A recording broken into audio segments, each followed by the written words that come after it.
Мальма достаточно старый, он основан еще в XII веке и достаточно небольшой город, вернее стал таковым после отделения провинции Скония от Дании в 1664 году. До этого это был второй город Дании после Копенгагена. Я с этим вот этим лазом познакомилась. Здесь достаточно мягкий климат, практически никогда не бывает снега зимой, сильно ощущается влияние Гольфстрима. Это один из самых южных городов Швеции, расположен он на берегу пролива Орезунд, рядом с самым большим в Европе мостом между Данией и Швецией. Датское влияние здесь достаточно сильно. Город входит в конгломерат Большого Копенгагена, существует несколько совместных комитетов и, собственно, движение через пролив, да и, в общем-то, в пригородной Сконии осуществляется в основном датскими транспортными компаниями. Здесь тихо, спокойно, высокий уровень жизни, традиционный для Скандинавии, и ничего не напоминает о стрессах внешнего мира. Наша дочь Маргарита приехала сюда по обмену студентами на 3 месяца. Впрочем, учится она не в Мальмском университете, который был основан всего лишь в 1998 году, а в значительно более древнем соседнем Лундском университете.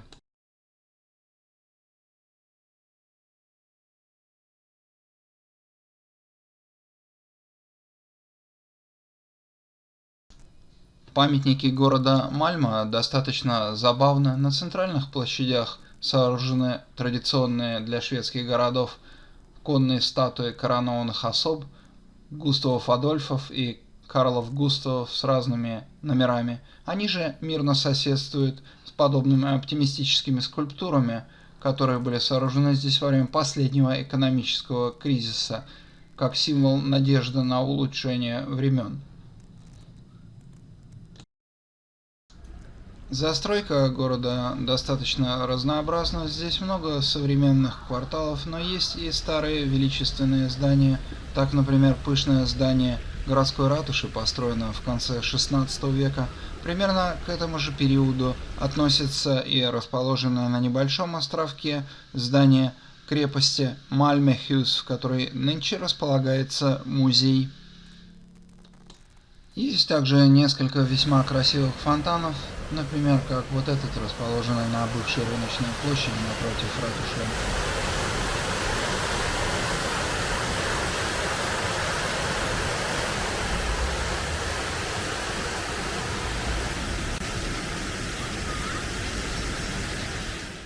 По каналам города Мальма, вырытым в те времена, когда город сильно зависел от морской торговли и перевозок через Орезунд и являлся крупным логистическим центром, можно покататься на кораблике и посмотреть на город с воды.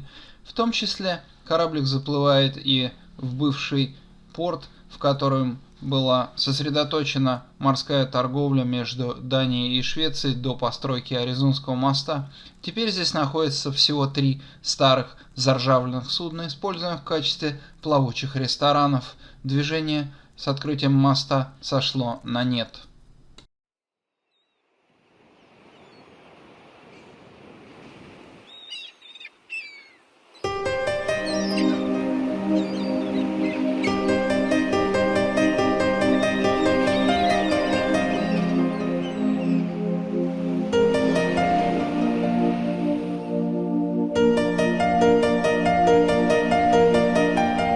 С воды также хорошо видно эффектное здание одного из самых высоких жилых небоскребов в Европе высотой 190 метров. Оно называется Turning Torso и было построено испанским архитектором Калатравой.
Ну да, я вижу. Ты нагнал. Это не я нагнал, это ты нагнал. Bullshit, я тут 2 месяца без тучи. А, Ты у нас морозка. ну и что? Ничего плохого. Наоборот. Мне это как раз даже в плюс. Продолжай в том же духе. Да, наверное, нырять тут можно. Нас такое. Пойдем.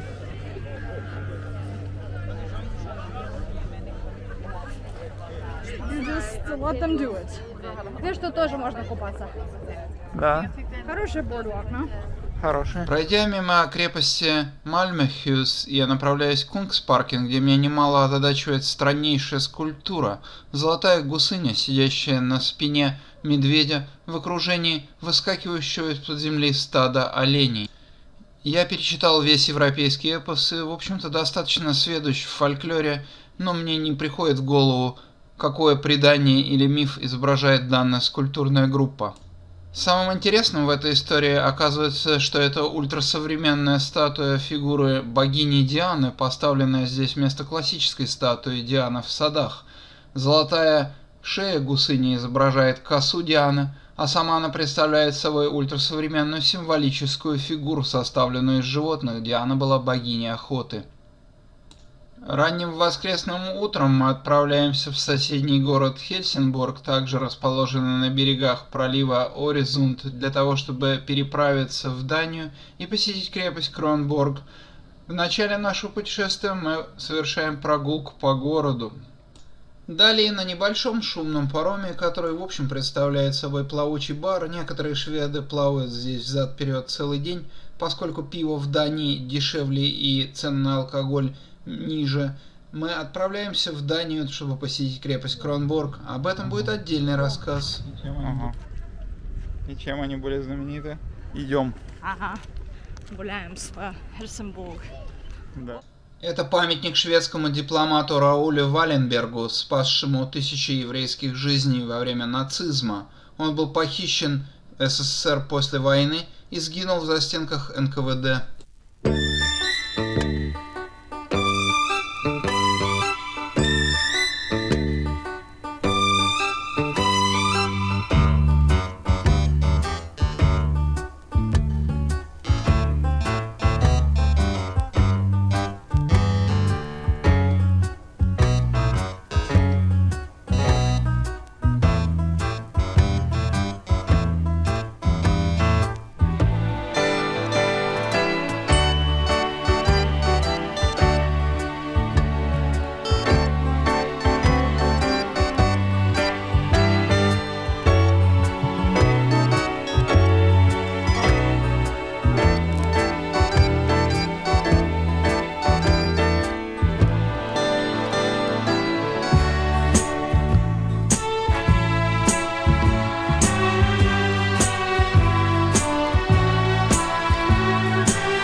Папа в Хельсинборге.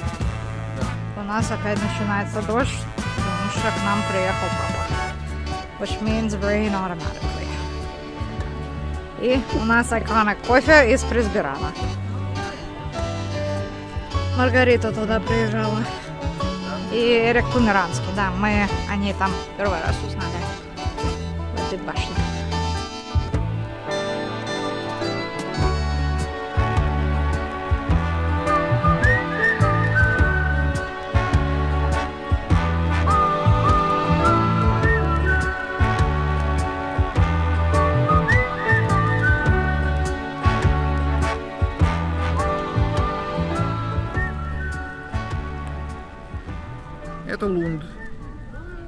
человек прожил здесь 2 месяца по обмену студентами.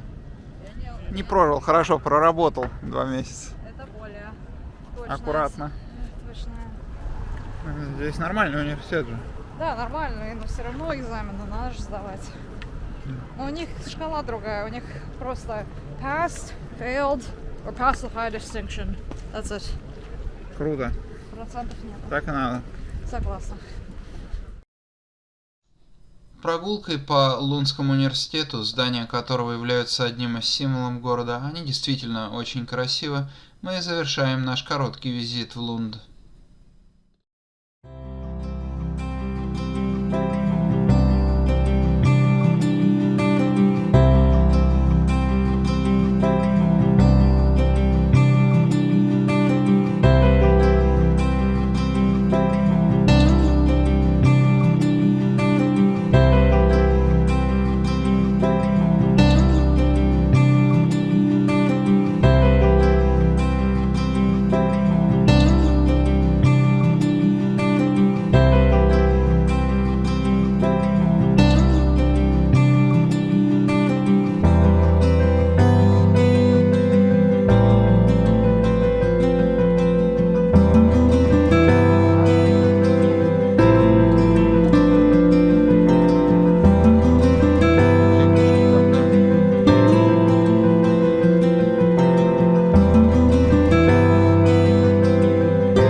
Это старые, это рудные камни правильные.